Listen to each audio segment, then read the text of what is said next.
இப்படி ஒரு மனசாட்சி இல்லாம உங்களால் பேச முடியுது. அந்த பெண்ணிற்கு என்ன நடந்தது, அந்த செய்தி வெளியே வந்துச்சுங்க. பகிர முடியாது, உண்மையிலேயே வெளியே சொல்ல முடியாது. அந்த பொண்ணு கொடுத்த புகார்ல அது எப்படி கசிஞ்சுன்னு தெரியல. அது ஒரு பிரச்சனை இப்போ போயிட்டு இருக்கு. அந்த எஃப்ஐஆர் காப்பி எப்படி வெளியே வந்துச்சு, அது யார் கசிய விட்டது, யாரை காப்பாற்றுவதற்காக கசிய விடப்பட்டது, அது கசிய விடப்பட்டு மீண்டும் ஏன் அது நீக்கப்பட்டது, அந்த எஃப்ஐஆர் காப்பியை யாரெல்லாம் பகிர்ந்தீங்கன்னா அவங்க மீது கடுமையான நடவடிக்கை எடுக்கப்படும் சொல்லி இப்போ ஒரு அறிக்கை வருது. சரி, பகிர்றவங்க மேல நடவடிக்கை எடுக்கிறீங்கன்னு சொல்றீங்களே, அதை வெளியே விட்டது யாரு, அவங்க மேல என்ன நடவடிக்கை எடுப்பீங்க அப்படின்ற கேள்விக்கு பதில் இல்லை. அந்த பெண்ணுடைய அடையாளத்தையோ பெயரையோ அல்லது அங்க நடந்த நிகழ்வுகளையோ நான் வெளிப்படையா சொல்ல விரும்பல, சொல்லவும் கூடாது. இது அத்தனையும் இவங்களுக்கு தெரியாமலாம் இல்லை, தெரிஞ்சிருக்கும். அப்படி தெரிஞ்சும் கூட எப்படி உனக்கு இது அதிர்ச்சியை தரலாம், எப்படி நீ இதுக்காக கோவப்படலாம் அப்படின்னு சொல்லி இதை கண்டிப்பவர்கள் மீது, இந்த நிகழ்வை பார்த்து கோவப்படுகிறவர்கள் மீது இவங்க கோவப்படுறாங்க அப்படின்னா இவங்கெல்லாம் என்ன விதமான மனிதர்களா இருப்பாங்க? இன்றைக்கு எதிர்கட்சியாக அவர்கள் இந்த பணியை செய்வது, இந்த விஷயத்தை எடுத்து அரசியலாக்குவதோ அல்லது குரல் கொடுப்பதோ வரவேற்கத்தக்கதுன்னு நான் சொல்றேன். அது பண்ணக்கூடாது அப்படின்னு சொல்றதுக்கு உங்களுக்கு என்ன தகுதி இருக்குது?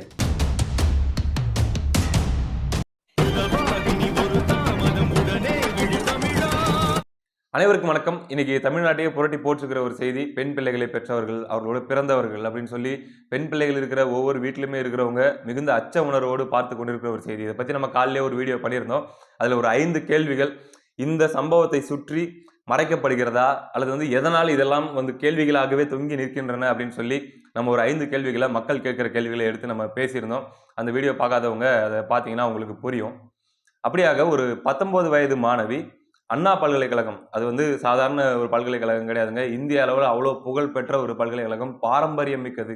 தொழில்நுட்பத்திலிருந்து பாதுகாப்பிலிருந்து ஒரு சிட்டியோட நடுவில், தலைநகரத்துடைய நடுவில் இருக்கக்கூடிய ஒரு பல்கலைக்கழகம். அந்த பல்கலைக்கழக வளாகத்திற்குள் வைத்து மாணவி வெளியேர்ந்து வந்த நபர்களாக, எவனோ பிரியாணி கடை வச்சிருக்கிறோன்னு சொல்லி திமுக சொல்றாங்க.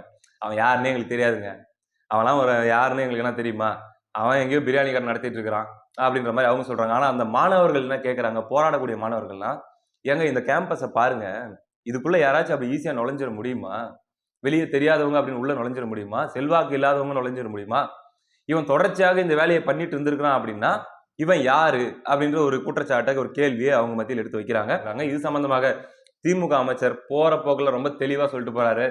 போட்டோ எடுக்கிறதுலாம் நாங்க என்ன பண்ண முடியும்? இன்னைக்கு நான் நிக்கிறேன், என் கூட தான் ஒருத்தர் சால்வை போட்டு போட்டோ எடுப்பாரு. நாங்க மக்கள் அவளை எளிமையா அணுகிறோம், சந்திக்கிறோம். அப்படி யாரோ ஒருத்தர் எடுத்துட்டு போன போட்டோக்களை வச்சு அவன் திமுக காரன்னு சொல்லி முத்திர குத்துனா நாங்க என்ன பண்றது?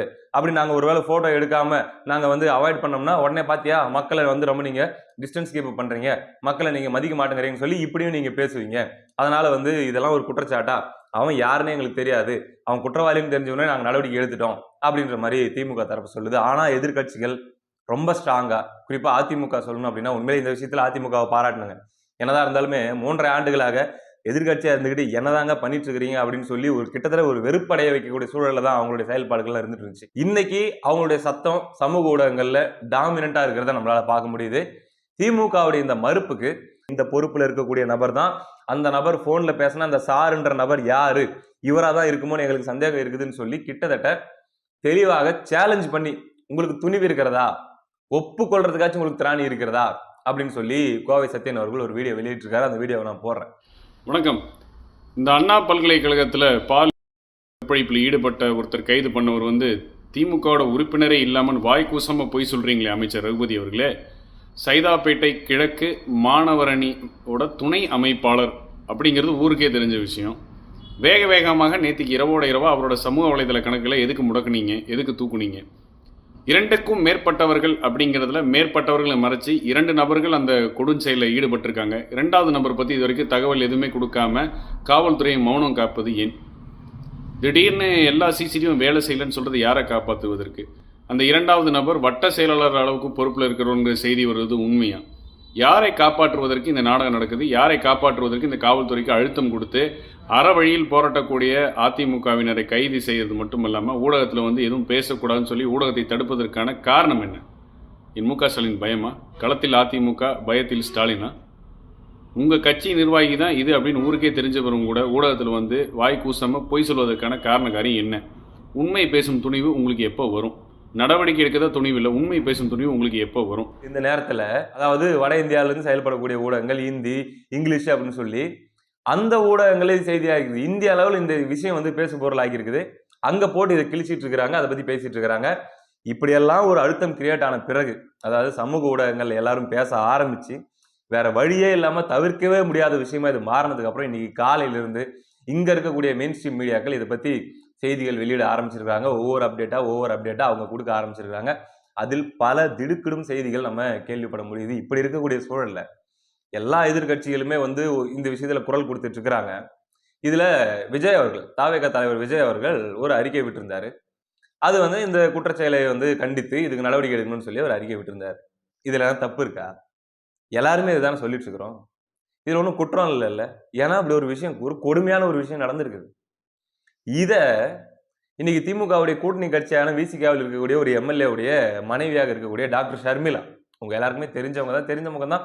தொலைக்காட்சிகள்ல அந்த காலகட்டங்கள்ல இருந்தே நல்லா அறிந்த முகம் தான். சீரியல்லாம் நடிக்கக்கூடியவங்க தான். அவங்களுக்கு பிடிக்கலைங்க, கடுப்பாயிருச்சு. விஜயோடைய பதிவு பார்த்த உடனே செம்ம டென்ஷன். அப்படி என்னப்பா இவர் தப்பா பேசிட்டாருன்னா ஒன்றும் பேசிடல. ஆனா அதுக்கு அவங்க போடுற பதிவு பார்த்தீங்கன்னா, அதாவது இதுக்கு முன்னாடி நடந்த அதிமுக மற்றும் பாஜக ஆட்சி காலங்கள் நடந்த பாலியல் வன்கொடுமைகள் பத்தி எல்லாம் போட்டு, இதெல்லாம் தராத அதிர்ச்சியே இந்த சம்பவம் தந்துருச்சா? இந்த புரணி பேசும்போது ஒரு சவுண்ட் விடுவாங்க தெரியுமா? அந்த சவுண்டு அப்படின்னு சொல்லி போட்டு வச்சிருக்கிறாங்க இந்த அம்மா. பாலியல் வன்கொடுமை அதிர்ச்சி தருகிறதுன்னு சொல்லி விஜய் சொன்னதுக்கு இந்த பதிவை போட்டுக்கிட்டு அப்படி வாங்கி கட்டிட்டு இருக்கிறாங்க. இதுல என்ன கொடுமை அப்படின்னா, ஆண்கள் மட்டும் இல்ல, சக பெண்களே, நீங்களா ஒரு பெண்ணா? நீங்களாம் உண்மையிலே ஒரு மனுஷியா? என்ன ஜென்மம் இது? ஏன் இப்ப அதிர்ச்சி தரக்கூடாதா? சரி, இதுக்கு முன்னாடி அரசியல் இல்லை, இன்னைக்கு அவங்க அரசியலுக்கு வந்திருக்காங்க. அவங்க ஒரு கட்சியாக இருந்தா அவங்க அறிக்கை கொடுக்குறாங்க. ஏன் அதிர்ச்சி தரக்கூடாதா? இப்ப இதுக்கு என்ன சொல்ல வரீங்க? அதுக்கெல்லாம் இதுக்கு முன்னாடி பேசல, அதனால இதை பத்தி பேசக்கூடாது அப்படின்னு சொல்ல வரீங்களா? ஏன் பேசக்கூடாது? இப்படி ஒரு மனசாட்சி இல்லாம உங்களால பேச முடியுது. அந்த பெண்ணிற்கு என்ன நடந்தது? அந்த செய்தி வெளியே வந்துச்சுங்க. பகிர முடியாது, உண்மையிலேயே வெளியே சொல்ல முடியாது. அந்த பொண்ணு கொடுத்த புகார்ல அது எப்படி கசிஞ்சுன்னு தெரியல. அது ஒரு பிரச்சனை இப்ப போயிட்டு இருக்கு. அந்த எஃப்ஐஆர் காப்பி எப்படி வெளியே வந்துச்சு? அது யார் கசிய விட்டது? யாரை காப்பாற்றுவதற்காக கசிய விடப்பட்டது? அது கசிய விடப்பட்டு மீண்டும் ஏன் அது நீக்கப்பட்டது? அதன் பிறகு மறுபடியும் காவல்துறை தரப்பிலிருந்து அந்த எஃப்ஐஆர் காப்பியை யாரெல்லாம் பகிர்ந்தீங்கன்னா அவங்க மீது கடுமையான நடவடிக்கை எடுக்கப்படும் சொல்லி இப்போ ஒரு அறிக்கை வருது. சரி, பகிர்றவங்க மேல நடவடிக்கை எடுக்கிறீங்கன்னு சொல்றீங்களே, அதை வெளியே விட்டது யாரு? அவங்க மேல என்ன நடவடிக்கை எடுப்பீங்க அப்படின்ற கேள்விக்கு பதில் இல்லை. அப்படியாக அந்த பொண்ணு கொடுத்த புகார்ல ஒரு 2-3 செய்திகள்ங்க சொல்ல முடியல, சத்தியமா சொல்ல முடியல. உங்களால முடிஞ்சா யாராச்சும் சொன்னாங்கன்னா கேட்டு தெரிஞ்சுக்கோங்க. ஏன்னா அது தெரியல, நான் சேனல்ல இதை சொல்லாம தெரியல. அப்படியான ஒரு அந்த அந்த நேரத்துல அந்த மனசு எவ்வளவு பரிதவிச்சிருக்கும், எவ்வளவு துடிச்சிருக்கும், எவ்வளவு அழுது இருக்கும். அவன் எப்பேற்பட்ட ஒரு கொடூரமான ஒரு மிருகமா இருந்தா அவன் இப்படிலாம் கேட்டிருப்பான். அந்த பொண்ணு தன்னுடைய சூழ்நிலையை சொன்ன பிறகும் அவன் எப்படி நிர்பந்திச்சிருக்கான், எப்படி போன்ல ஒருத்தர்கிட்ட பேசி அந்த பொண்ணுக்கு ஆப்ஷன்ஸ் வேற கொடுத்திருக்கான். ஒண்ணு, நான் இப்படி பண்ணுவேன், உன்னை கொண்டு போய் உன்னுடைய டீன் கிட்ட சொல்லி உன்னுடைய இந்த காலேஜ் விட்டு இந்த பல்கலைக்கழகத்தை விட்டு நான் நீக்க வைப்பேன், உன் பேரண்ட்ஸ்க்கு அனுப்புவேன். அப்படி நான் செய்யக்கூடாதுன்னா நீ என்ன செய்யணும்னு சொல்லி இவன் பட்டியல் போடுறான். அதுக்கப்புறம் 2 நாள் கழிச்சு வருவேன் அப்படிங்கிறான். இப்படியாக பல செய்திகளுங்க. அந்த பெண்ணுடைய அடையாளத்தையோ பெயரையோ அல்லது அங்க நடந்த நிகழ்வுகளையோ நான் வெளிப்படையா சொல்ல விரும்பல, சொல்லவும் கூடாது. இது அத்தனையும் இவங்களுக்கு தெரியாமலாம் இல்லை, தெரிஞ்சிருக்கும். அப்படி தெரிஞ்சும் கூட எப்படி உனக்கு இது அதிர்ச்சியை தரலாம், எப்படி நீ இதுக்காக கோவப்படலாம் அப்படின்னு சொல்லி இதை கண்டிப்பவர்கள் மீது, இந்த நிகழ்வை பார்த்து கோவப்படுகிறவர்கள் மீது இவங்க கோவப்படுறாங்க அப்படின்னா இவங்கெல்லாம் என்ன விதமான மனிதர்களா இருப்பாங்க? இவங்களுடைய கணவர் இன்னைக்கு ஆளுங்கட்சி கூட்டணி எம்எல்ஏவா இருக்காரு. எடுத்து பாக்குறேன், இந்த சம்பவம் தொடர்பாக ஏதாச்சும் ஒரு பதிவு போட்டிருக்கானா அந்த ஆளு அப்படின்னு சொல்லி எடுத்து பாக்குறேன். ஒண்ணு கிடையாதுங்க, ஒரு பதிவு கிடையாது, ஒரு கண்டனம் கிடையாது. குறைந்தபட்சம் என்னன்னு பாருங்க, விசாரிங்க அப்படின்ற பதிவு கூட கிடையாது. சக பெண்கள் கேக்குறாங்க, பொம்பளையா நீ? எந்தெந்த விஷயத்துக்கு முட்டு கொடுக்கணும்னு ஒரு அளவு இல்லையா? நாகரீகமா ஒருத்தர் கேட்டிருக்காரு. உங்களின் இந்த பதிவு மிகவும் பேரதிர்ச்சியாக இருக்கிறது சகோதரி. தவறு என்றால் தவறுதான். நாளை உங்கள் வீட்டில் இருப்பவர்களுக்கு இப்படி நடந்தால் இப்படியான பதிவை தான் நீங்கள் போடுவீர்களா அப்படின்னு சொல்லி கேட்கிறாங்க. இந்த மாதிரி நூற்றுக்கணக்கான கண்டனங்கள். என்ன மனநிலை இதெல்லாம் அப்படின்னு சொல்லி கேட்டுட்டு இருக்கிறாங்க.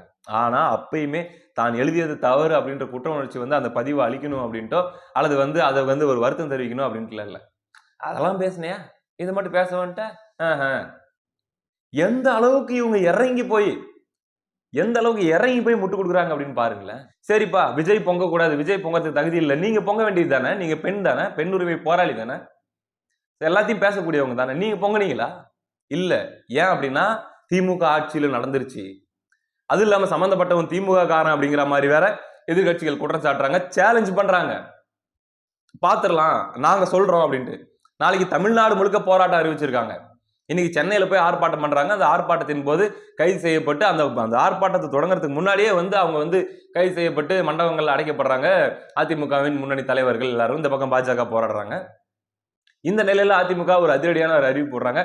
எங்களை சென்னையில வச்சுதான் அரெஸ்ட் பண்ணி நாங்க தமிழ்நாடு முழுக்க போராட்டம் பண்ணுவோம், மாவட்டந்தோறும் இது சம்பந்தமாக ஆர்ப்பாட்டம் நடத்துவோம் அப்படின்னு சொல்லி. ஆளுங்கட்சியாக இருந்த அதிமுக மீது 1000 விமர்சனங்கள் இருந்தாலுமே கூட இன்றைக்கு எதிர்கட்சியாக அவர்கள் இந்த பணியை செய்வது, இந்த விஷயத்தை எடுத்து அரசியலாக்குவதோ அல்லது குரல் கொடுப்பதோ வரவேற்கத்தக்கதுன்னு நான் சொல்றேன். அது பண்ணக்கூடாது அப்படின்னு சொல்றதுக்கு உங்களுக்கு என்ன தகுதி இருக்குது? இவர் எதிர்கட்சியாக இருக்கும்போது, ஐயா ஸ்டாலின் அவர்கள் எதிர்கட்சியாக இருந்தபோது இதே மாதிரி ஆளுங்கட்சியாக இருந்த அதிமுக சொல்லுது, இந்த ஏதோ ஒரு விஷயத்துக்காக இதை வைத்து அரசியல் பண்ணிட்டு இருக்கிறாங்க எதிர்கட்சிகள் அப்படின்னு சொல்லும் போது, ஐயா ஸ்டாலின் அவர்கள் சொல்றாரு, எதிர்கட்சிகள் அரசியல் பண்ணாம பின்ன என்ன அவியலா பண்ணும் அப்படின்னு சொல்லி. இன்னைக்கு அவர் ஆளுங்கட்சி ஆயிட்டாரு, உடனே யாரும் அரசியல் பண்ணாதீங்க அப்படின்னு சொல்லி. ஏங்க அரசியல் பண்றாங்க பண்ணல அப்படிங்கறத தாண்டி இது எவ்வளவு ஒரு கேவலமான கொடுமையான நிகழ்வு. இதுக்காக பேசக்கூடாதா? கொந்தளிக்க கூடாதா? கொந்தளிச்சா அவங்களை கேவலப்படுத்துவீங்களா? ஏங்க அதுக்காக குரல் கொடுக்குறவங்களை மட்டும் இவங்க கேவலப்படுத்தலைங்க, அந்த பொண்ணையே கேவலப்படுத்துற லெவலுக்கு சில பேர் இருக்கிறாங்க. சில இணையத்தில் எழுதக்கூடிய சில கழுதை புலிகள், ஹைனாக்கள். என்னன்னா, என்ன உனக்கு வேலை?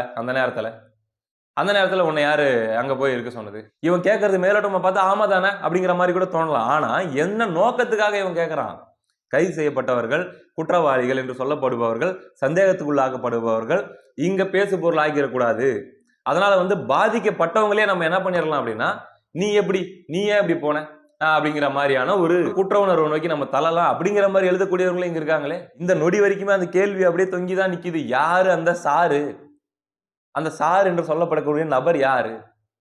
முதல்ல கூட்டு பாலியல் வன்முறை அப்படின்ற மாதிரி சொல்லப்பட்டு இன்னைக்கு ஒருத்தன் கைது, அவனுக்கு மாவு கட்டு போட்டோம் அப்படின்னு சொல்லி அதை அப்படியே மூடி மறைக்க பார்த்தீர்களா? யார் அந்த இன்னொரு நபர் அப்படின்ற கேள்வி இப்போ வரைக்கும் எழுப்பப்பட்டு வருகிறது. இதுக்கான தெளிவான பதில் எப்பொழுது கிடைக்க போகிறது? இந்த வழக்கு விசாரணையில் எங்களுக்கு நம்பிக்கை இல்லை, இதை சிபிஐக்கு மாற்றுங்கள் அப்படின்னு சொல்லி ஒரு கோரிக்கை, ஒரு குரல் இன்னைக்கு எழ ஆரம்பிச்சிருக்குது. இது நியாயமாக விசாரணை நடத்தப்படுமா?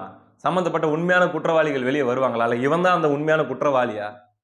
ஆண்டவனுக்கே வெளிச்சங்க. என்ன நடக்க போகுதுன்றது பொறுத்திருந்து பார்ப்போம். அடுத்த காணொலியில் சந்திப்போம். நன்றி.